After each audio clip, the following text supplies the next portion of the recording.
guys, it's your girl Z and Sin, and we're back with another video. And today, this is my first time watching this. I don't know who this comedian is or what this video is about, but it's titled "British People Aren't Racist," and we got this from Daliso Chaponda, and I am African. Is she African and she so right? Daliso Chaponda. Chaponda. Or Chapondo. Chaponda. Yeah, Chaponda. Producer to your name. Leave the man alone. We're ready for the video though. Say let's apologize if we call him. Spoil up this man's name and she's African. And I am African. How embarrassing. Oh. Let's get this video though. The link will be in the description below to watch it undisturbed without these two crazy gals. Here we go. Sorry, one more thing. We are trying mics now, so if the audio gets thrown out, sorry, but we'll see how this goes. Yeah, because we've been told over and over, and we've been trying to figure it out. But those videos, most of the time, we have to do away with them because it don't sound so righteous. So here we go again. Another set of mic bot. Let's see if this works. I know we're yapping. Let's get into this video. And the UK is an interesting place. I mean, it's very interesting for me because I grew up in Africa, but I grew up going to British schools, British post-colonial schools. Nice. I was fascinated. Like Ghana, did you get educated in Ghana? British schools, right? Like stars. Oh, what kind of schools? Oh, government schools. Okay. So I don't know what your curriculum was, but our curriculum was very strange because we were in Africa, but we were learning English, French, and Latin.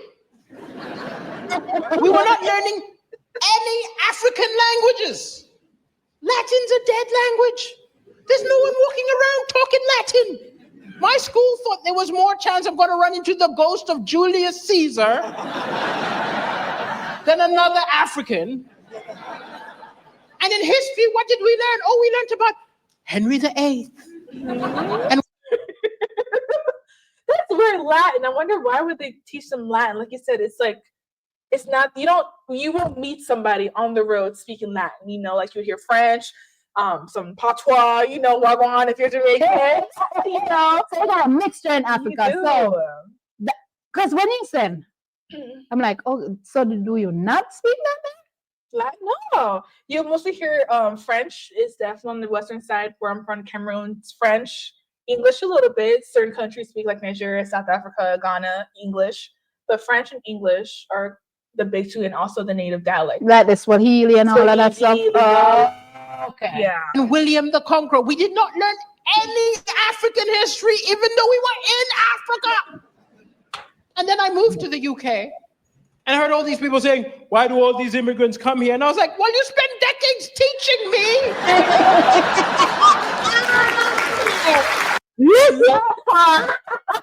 So where am I supposed to go? Your history, so why not join the country? No. Yeah, I know that's right. That's where I'm going. Yeah.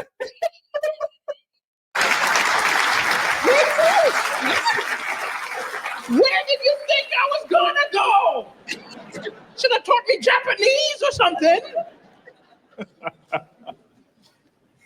But as much as I talk about all these people who saying, oh, these immigrants coming here, I actually think it's not a lot of people. It's not a lot of people. I mean, they're always in the press, but it's a minority. Like, you know, I was mentioning Trump. Do you think like a Trump figure could win in the UK? No. I don't think so. Because look, there are some nutters. There are definitely some nutters. But I've lived in 9 different countries, and by and large, the UK is the most accepting place I've ever lived. Good. It is. Because most of you could not give a fuck. Which makes sense from all the videos that we've watched. Yes. Lay back on them. They don't care about nothing. Yep. Just don't mess with them. Yes. And they drink. Right. Just don't mess with them in a certain way. Yes, I agree. We chill. Laid back, they don't make nothing bother. It's amazing though. Yes. But you can tell by their sense of humor too. Mm-hmm. That's a big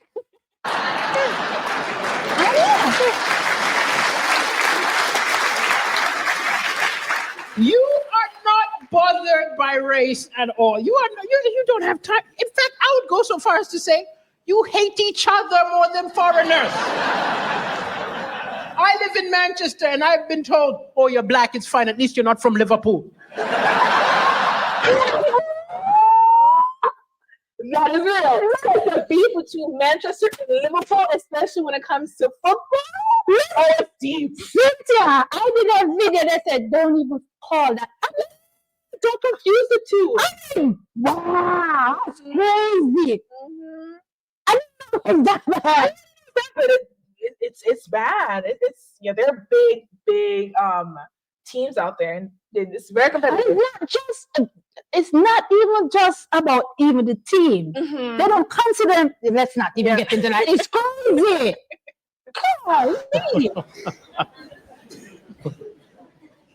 And the other thing which is lovely is, I mean, if you ever need proof that the UK has come a long way, look at the fact that the British National Party fell apart.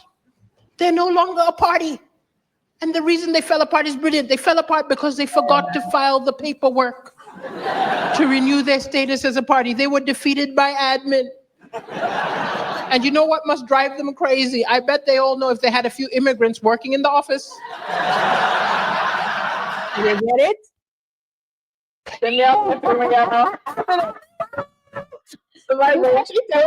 Just rang my doorbell. I drop off a box. Oh, that's nice of him. Yeah, guys. No, he's saying why Parliament fell apart is because if they had some immigrants, the paperwork would have been filed, girl child. But we make sure that the work is done. So now, the first time when I watch it up, I'm like, because British humor is different. You have to catch it. Yeah, it makes sense. Oh my God. It would have been fine.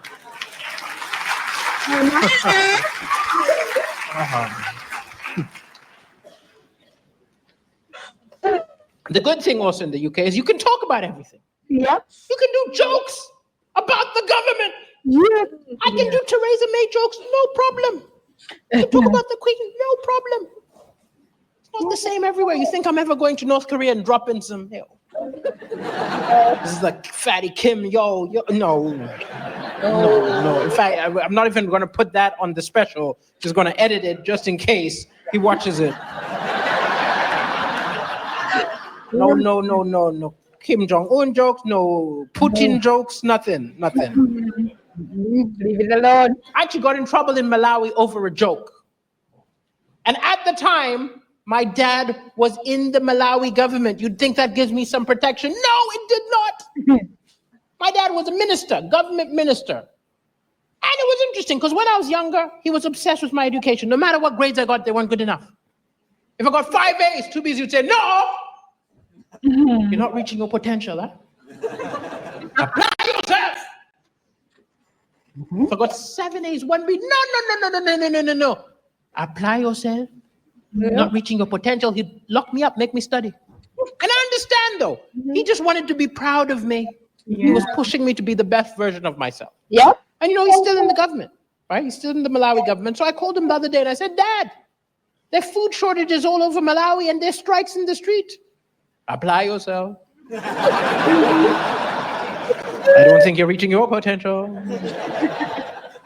I did this joke on a Monday. Tuesday morning, front page of all the Malawi papers was my face. And the headline, Minister's son ridicules government. I got a call from the Malawi censorship board angry. They said, we have heard you are trying to bring down the government. We are coming to arrest you. Where are you? Where do you live? Can you imagine that? Can you imagine that? Where do you live? Second floor. I'm like, seriously. Yeah. The switch from from his, like, when he was speaking to the African. Yeah. Speaking to the African voice. Man, that's funny. That is funny. And so I'm happier in the UK. I mean, I love being in the UK. It's a very accepting place. It's also like you're educated about other countries. Like, Africa is a real place. We're going to that. Well, you said, why I say this? Because I visited America to do some gigs. Now, do we have any actual Americans in the room? Hello, Americans. We need an apology from you for Trump. No, I'm kidding. But what I'm saying is, what I'm about to say does not apply to you because you are clearly Americans who have traveled. But what I noticed is there are some Americans who have stayed in America and know nothing about any other country other than America. Yes. And when they found it out from Africa, they'll be like, oh, dog, you from Africa? Are there cars in Africa? I just went with it. I said, no. Oh my goodness. Cynthia? That is such a real thing. It's so real, man. Yeah. It's so real. Yes. Do you live in Hudson, Jamaica? Is there cars in Jamaica? Nah. Do you like this? You're driving down. I was shocked. No, like seriously. But I couldn't even feel too bad because it was like kids. Even we grown up. But then everyone's like, Africa is more, because I asked my cousin back when I was like 14, like, you guys ever been to the back? Seriously, I was like, is it? But it is. Africa is much, much better now. Listen, it's functioning better right now more than even the US. So we ride the elephant. Yeah. We put the bag in the trunk. We say, go, Dumbo. And people always think I'm talking about white Americans. No, the weirdest questions I got was from Black Americans. Because to them, Africa's the motherland. Yeah. It's their roots. One guy, Kyle, came to me and said, yo, dog, man. Yeah, yo, dog, what's up? Can you help me, man? Can you help me? Can you give me an African name? Yeah. I want to do that Malcolm X thing. I want to cross out my slave name, replace it, blam, with some Wakanda shit, man. Come on. Sad. I said, okay. Your name is now Mazunzo. Good name, my brother's name. He said, no, dog. I want a real African name. I want a name with a click. I said, in South Africa, they talk like that. No disrespect to them. It's cool. It's funny. I love it because I've been seeing these little clips on TikTok that eating food and then when they're videoing and they're talking between each other. Like, I'm like, oh my God, this is cool. I'm like, that tongue must be tired by the end of the day. I'm gonna get stuck. Like, I'm getting used to it. But think about it. Mm-hmm. How do I explain that name to somebody else? Yeah. What is that? And why do you think the name he gave you first is African? You see what I'm saying? The only like real long in African. I'm like, no, that's yeah. It's okay, your name is like no. You said that's some cool shit. What do you mean? I said it means you're an idiot. That's what it means.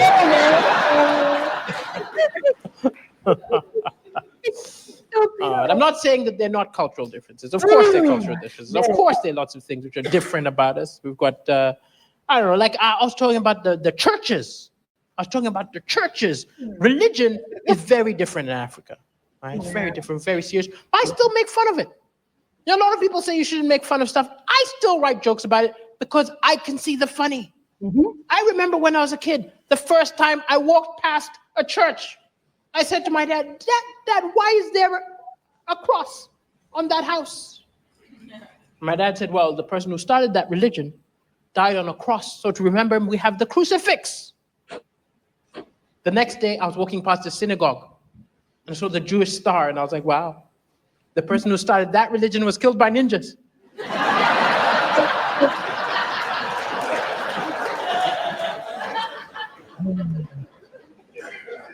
And you know how we make holy water?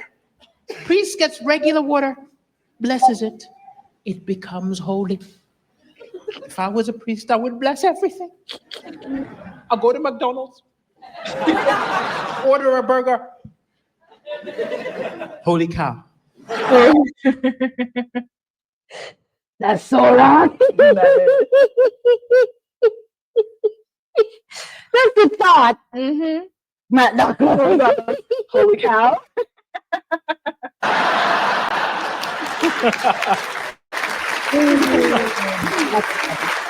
I'll get some tacos. Holy guacamole. Take a dump. Holy shit. And my family was so religious. My teenage years, I started acting up. A lot of your parents would have called a psychiatrist. My dad called an exorcist. I do not know if any of you have ever been exorcised. It's not fun. They strap you to the bed with ropes. They start pouring holy water down your mouth. I was like, My dad did not think this was enough. He believes you spare the rod, you spoil the child.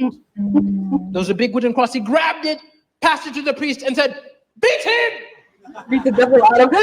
Beat the devil out of him! Beat the devil out of the kid. Listen, this African culture is not even just in. Yes. It's crazy. We're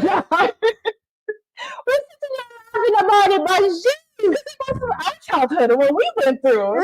Yeah, like you know how parents are strict, very strict. Like, yeah, it's just bringing flashbacks to the family too. The priest began to whack me.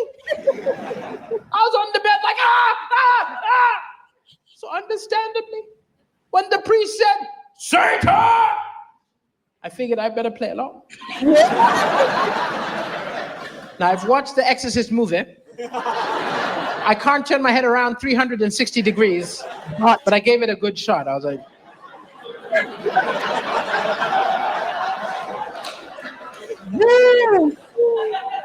and he said, Lucifer! I put on my best Satan voice. I was like, yeah.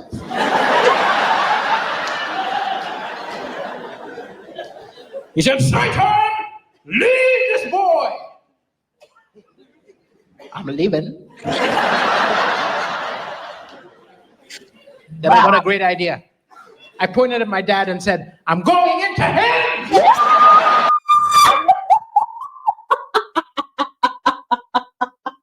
This kid was bad. He was bad. Mama, can you What? And I bet you the priest was like, y'all can't believe what happened to me. I go live with a kid. This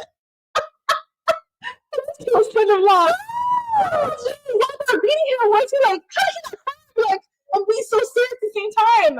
listen, you not even think that you're trying to wait to get out. Yeah. Oh my goodness, I'm good. That is fun. That's great. Oh, gee, that was a really funny video. First time, getting from a comedian. Wow. My nose is ready to smile. I watched it already, but it's still funny to me. We're watching it again, man. It's hilarious. It's hilarious. There's another one that I was told we need to check out as well. So we're gonna check that one out as well. Holy shit. Yeah. Ooh, okay, I'm done. It's your girl, Sin, and we're running out of here. We hope you enjoy this one, guys. Yeah. Let us know in the comment section what you want us to check out next. Leave it in the comments, drop your link, write it down. We got you. We'll get it done. Yeah. All right, bye, guys. Bye.